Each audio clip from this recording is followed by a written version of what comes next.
I paid for my parents' flights, hotel, and even their outfits so they could attend my wedding. No one showed up. Maybe next time, my dad joked. We couldn't miss your sister's brother-in-law's poetry reading, my mom added. I didn't argue. I just did a bit of writing of my own. And by the next morning, they were screaming. They say your wedding day is supposed to be the happiest day of your life. A beautiful whirlwind of flowers, laughter, and love. That's what I pictured when I started planning mine. I booked the venue early. I found a little place that wasn't too expensive, but still pretty. A rooftop garden strung with fairy lights. I picked the menu carefully, making sure there were vegetarian options for my sister and champagne for my mom. I even moved the wedding closer to my hometown so it would be easier for my family to come. When they said they couldn't afford it, I believed them. Of course, I did. I offered to help. When they still hesitated, I covered everything: flights, hotel rooms, outfits. I paid for it all, even for my sister's husband. So she wouldn't have to travel alone. I told myself it was worth it, that family shows up when it matters. I didn't realize yet that showing up meant something very different to them than it did to me. The morning of the wedding, I got up early. My best friend, the one I grew up with, who used to trade Pokémon cards with me on the sidewalk, texted that he and his partner had landed safely. They'd booked their own tickets, paid their own hotel. No drama, just happy to be there. Meanwhile, I kept refreshing the airline app for my parents. Flight landed on time. Good. I thought they're on their way. I stood in the dressing room, peeking out the window every few minutes like a nervous teenager, waiting for a date. The officiant came by at 3 o'clock, smiled gently, just checking if we're ready. I said we might need a few more minutes. Maybe they hit traffic. Maybe their phones died. I called straight to voicemail, called again. No answer. The makeup artist finished my hair. The photographer clicked soft photos of my bouquet resting by the window.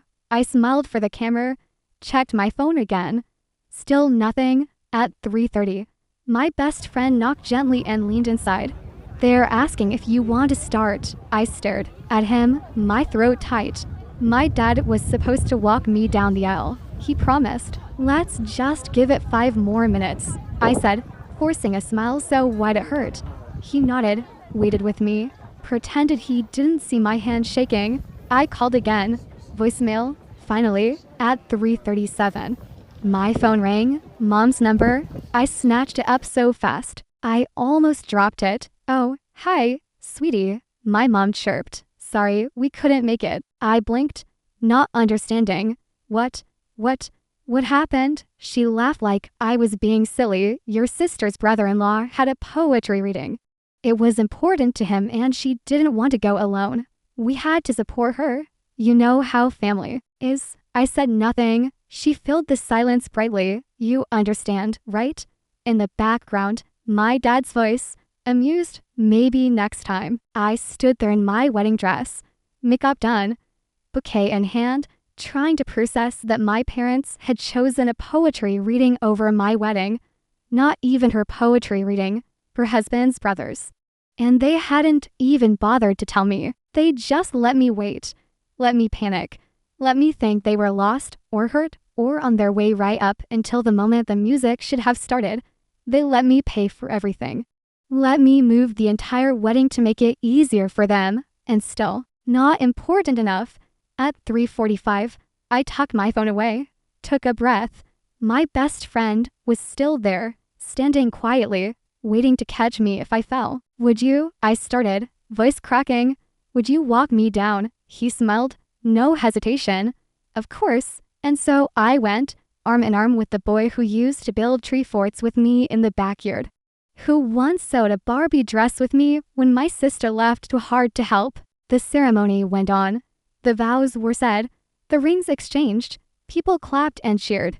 Someone cried. I smiled through it all, smiled until my cheeks HAD, smiled until it didn't even feel real anymore. At the reception, I laughed at jokes. I cut the cake. I danced with my new husband under the string lights I'd hung myself. And inside, Something hard and cold set deep in my chest. Later that night, after everyone had gone home, and the hotel room door clicked quietly shut behind us, I walked to the small desk by the window, sat down, opened my laptop. My husband crossed the room slowly, still in his suit jacket. "Are you sure you want to do this?" he asked. I nodded without looking at him, fingers already moving across the keyboard.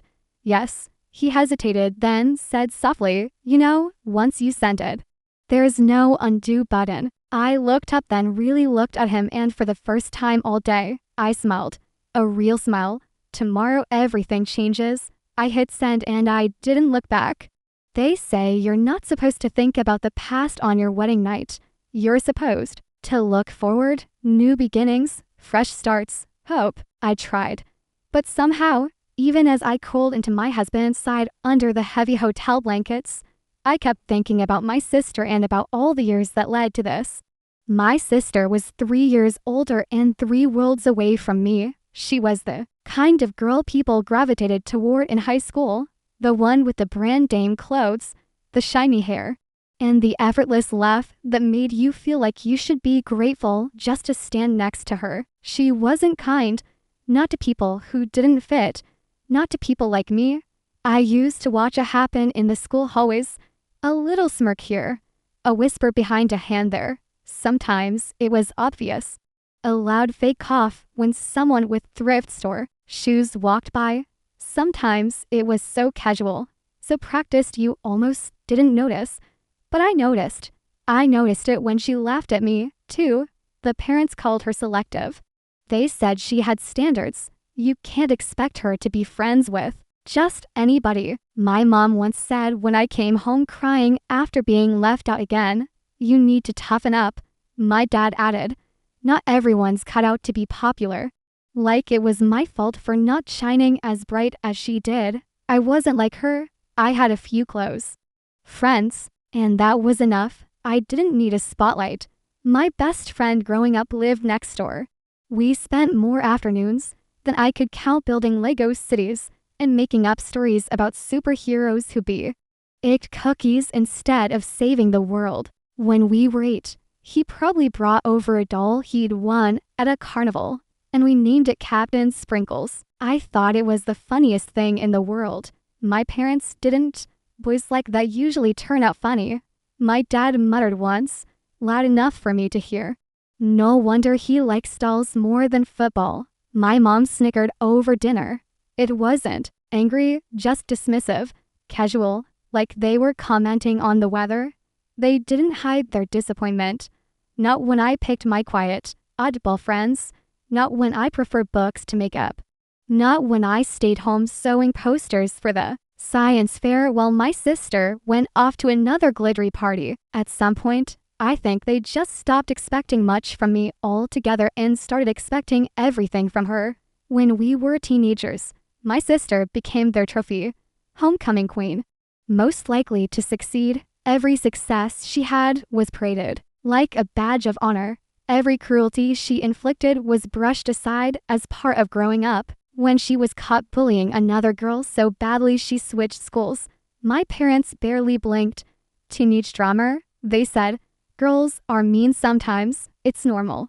When I got an academic scholarship to a local college, they barely acknowledged it. No brunch, no announcement to the neighbors. "Well, you always were the quiet one," my mom said, smiling vaguely like that explained everything. I didn't realize back then that I was already learning something important. In our family, love was conditional. It was loud for her, silent for me. It showed up for performances, not persistence. And once I stopped performing for their attention, they stopped noticing I was there at all. When we got older, the gap only widened. My sister floated through life like it was a stage built just for her. Internships she didn't earn, jobs she didn't stay in. But no matter how many times she fell, the net was always there, my parents praising, funding, apologizing on her behalf. Meanwhile, I worked, I took night shifts. I packed orders for my tiny online store. I paid rent when they said I was lucky to live at home, conveniently forgetting I covered half the mortgage. And then one summer, I met him, my husband. He was a few years older, grounded. The first person in a long time who didn't look through me when my sister was in the room. He asked about my work, not hers. He listened when I spoke, didn't interrupt. He made me feel like maybe I was enough exactly as I was. I fell hard. When my sister met him for the first time, I saw it, the flicker of interest, quick as a camera flash. She turned up her smile, leaned a little too close when she left, twirled her hair the way she used when she liked someone. Later, she tried to bump into him without me. Later still, she messaged him, nothing overtly scandalous, just a casual, practiced invitation to hang out without the little sister tagging along. He declined politely, and that should have been the end of it, but it wasn't. Weeks later, she went to our parents in tears, painting herself as the wrong party. I saw him first, she said. It's not fair. Never mind that she was already seeing someone else. Never mind that he had never been hers to begin with. In our family, reality didn't matter as much as performance. She was upset, and that meant I was the villain. Maybe you should think about your sister's feelings for once. My mom said, family is more important than some boy. My dad agreed. No one asked what I felt. No one cared. Her backup plan became her husband. Wealthy, steady, generous to a fault, perfect. If you cared more about the right last name on wedding invitations than actual love, behind closed doors, though, she never stopped talking. I settled. He's boring but rich. He thinks he won the lottery. Poor guy. I heard it all. The jokes, the casual cruelty. She had affairs. He bragged about it sometimes after a few drinks. And my parents, they laughed it off. Marriage is complicated. My mom said once, waving a hand, boys are fragile. My dad added, let her have her fun. But this time, I wasn't going to be the quiet one cleaning up her mess. This time, someone needed to know the truth. Someone who didn't deserve to be humiliated quietly behind closed doors like I had been for years. Maybe it wasn't revenge. Maybe it was solidarity. Maybe for once I was just choosing the side no one else had ever chosen. Mine. I closed the laptop, took a deep breath. Tomorrow would be different. And this time, I wasn't going to apologize for it. I woke up to my phone buzzing against the nightstand like it was trying to crawl away. Still groggy, I cracked one eye open and saw the missed calls piling up. 6 from home, 3 from mom's cell, 2 from a number I didn't recognize, but had a sinking feeling about. I didn't answer. Instead, I rolled over, pulling the blanket over my head, and let the soft hum of the hotel air conditioning fill my ears. New life rule: if it's urgent enough, they can text. Sure enough, the text followed. Call us now. What did you do? Fix this. We need to talk. Urgent. I set the phone face down on the nightstand without even reading the rest. Across the room, my husband stirred, hair messy, shirtless, his wedding ring catching the morning light. Everything okay? He mumbled. Families in crisis, I said, yawning. It must be Tuesday. He snorted and pulled the blanket over his head. By mid-morning, I got the first real clue about what was happening. A text from my cousin, who had the social awareness of a wet sponge. You heard your sister's has been dipped. Crazy, oh, families. Freaking out. Dipped. That was one way to put it. Pieces filtered in slowly over the next few days, like a messy jigsaw puzzle with half the pieces missing. After the poetry reading, my sister's husband had apparently seen the message I sent, or rather the collection of screenshots and recordings and proof that his wife, the one he had supported through jobs she quit, leases she broke, dreams she never followed through on, had never respected him, had laughed at him, had cheated on him. From what I heard, there hadn't been a screaming match. Right away, just silence, a long, dangerous kind of silence, the kind that meant the real damage wasn't even visible yet. Within a few days, the fallout started to show. My sister's husband moved out quietly without a dramatic scene and filed the divorce paperwork by the end of the week. And with him went the invisible safety net my parents had never admitted they needed. He stopped payments to my parents' business, stopped covering shortfalls in their mortgage when unexpected expenses came up, stopped making polite excuses for why their bills were never fully paid on time. It was like someone turned off a tap they didn't even realize they had been drinking from. I made my own quiet moves, canceled the automatic payments I had set up temporarily 2 years ago, the ones covering part of their utilities, their emergency, dental work, the cosign I had made for their car lease, and Lynn my accounts, removed my name from the shared emergency fund, redirected my own savings somewhere safer, somewhere I wouldn't feel guilty using. I didn't announce it. No big confrontations. Just a quiet vanishing act. The thing about financial ruin is that it doesn't crash all at once. It leaks first. The credit card minimums get missed. Then the business invoices get paid late.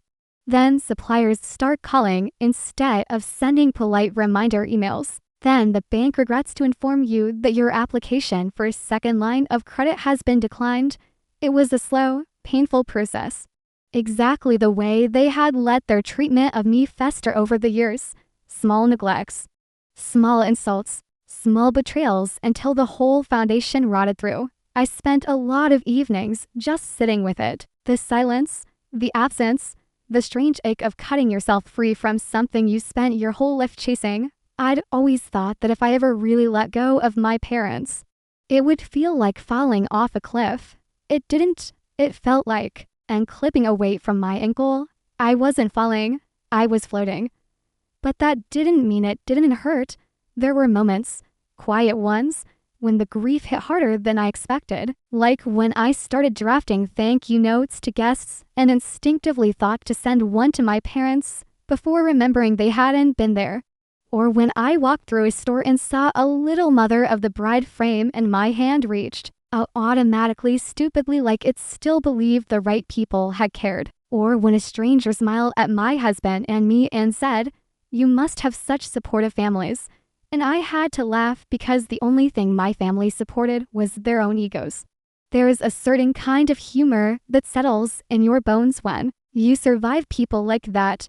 Not the laugh out loud kind, the dry, tired, of course they did kind. The kind you sip like bad coffee in a cheap diner at 2:00 a.m. just glad to be somewhere else. There were other changes, too, quiet ones. About 2 weeks after the wedding, I found out I was pregnant. I stared at the test in the cramped hotel bathroom, back pressed against the wall, heartbeat rattling somewhere up near my ears.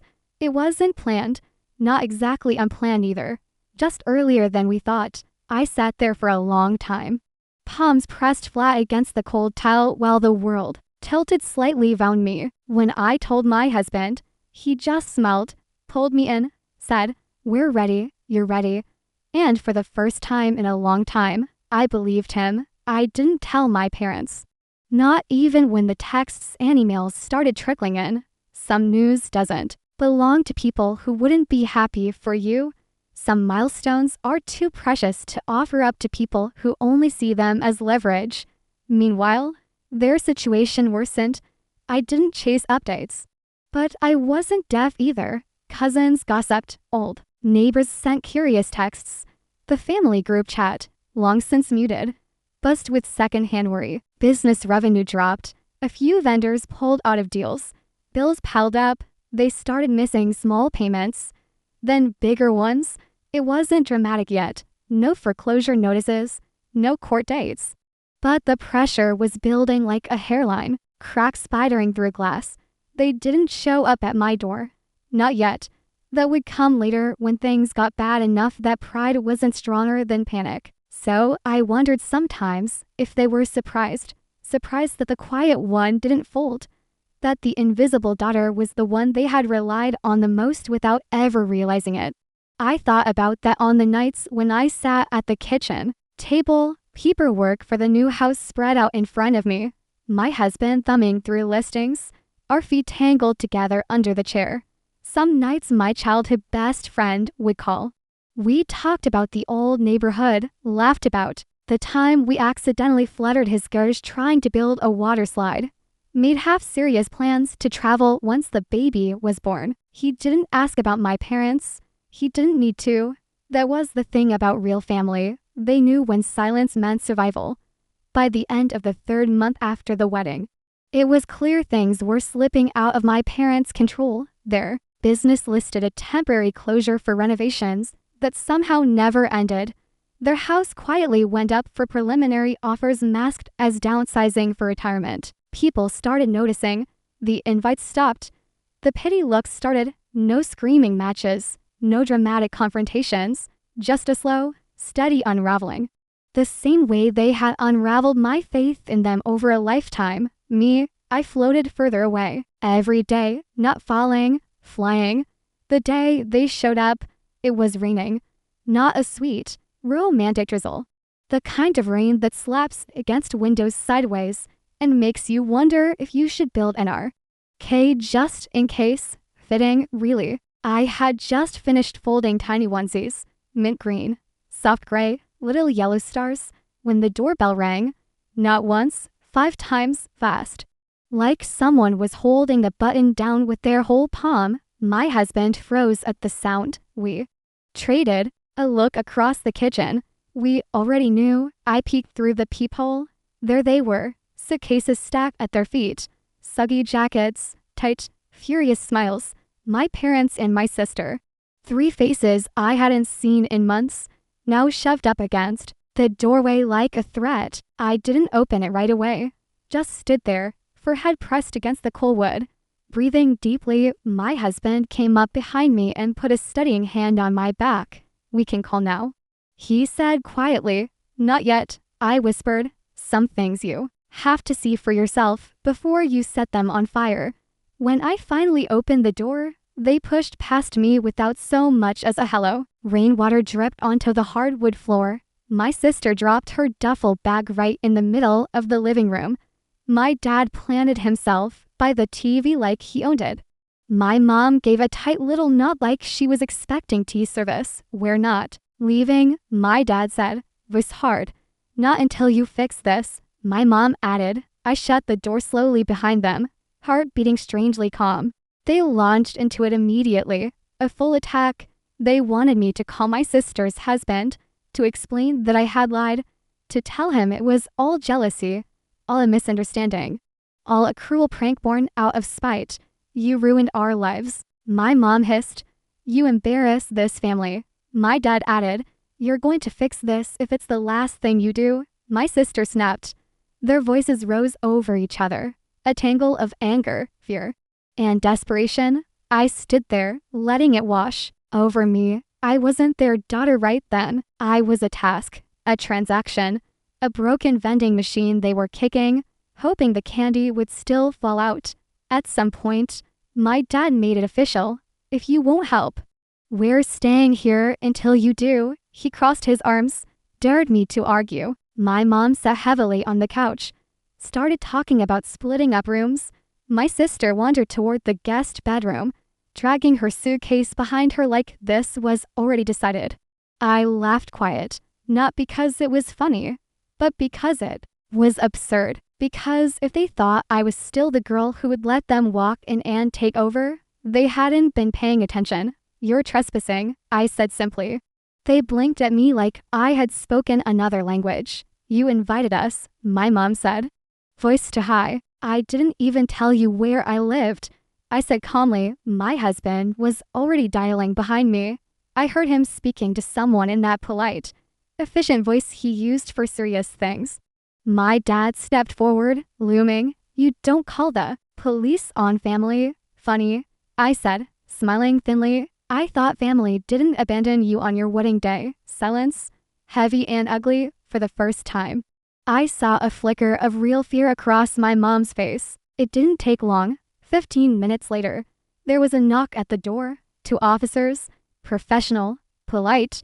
I didn't have to say much, just pointed, handed over my ID, showed the lease agreement with my name and my husband's name only. The officers asked my parents and sister to leave, gave them a chance to pack up calmly. My sister screamed, of course, said I was heartless, said I was destroying what little family I had left. My mom cried. My dad muttered threats under his breath. But eventually, under the calm gaze of two very patient police officers, they left, dragging their soaking bags back into the rain. When the door shut behind them, I sank onto the couch. Suddenly exhausted, my husband sat beside me, silent, warm. The baby kicked lightly. Like a reminder, this is family now, not them. Later, we moved again. Found a house further away, closer to the kind of life we actually wanted. We didn't send out an address change. Only a few people knew where we were. My best friend and his partner visited sometimes, bringing silly gifts and stories about travel and late-night diners in cities we hadn't been to yet. The life I had imagined having with my parents, easy, supportive, unconditional, I built it elsewhere. I built it better through distant cousins and mutual acquaintances. I heard the aftermath. The house my parents had loved bragging about sold at a loss. The business gone. The sister who was always too good for consequences now crashing on couches, blaming everyone but herself. I didn't reach out. Not when the divorce was finalized. Not when the bankruptcy was filed. Not when the social media posts dried up like spilled wine on a dusty floor. I used to think that cutting them off would feel like tearing something out of myself, like losing a limb. But it didn't. It felt like standing up for the first time after realizing you were never broken, you were just sitting in the wrong place. All along, I still have the tiny mint green onesie folded away in a drawer. The first one I bought. The one I was afraid to tell anyone about. The one I finally realized I didn't need their blessing for. My baby will never grow up thinking love is something you have to earn by being useful. She'll never feel small in her own home. She'll know what family actually means. And the best part, they'll never even know her name. Sometimes I wonder if I went too far, if sending that message, cutting them off, calling the police, if all of it was really necessary. But then I think about the girl I used to be, the one who kept forgiving, the one who kept hoping, and I realize I didn't go too far. They just never thought I'd go anywhere at all. Still, I'd love to know what you think. Did I do the right thing? Let me know in the comments. And if you want to hear more stories like this, don't forget to hit subscribe.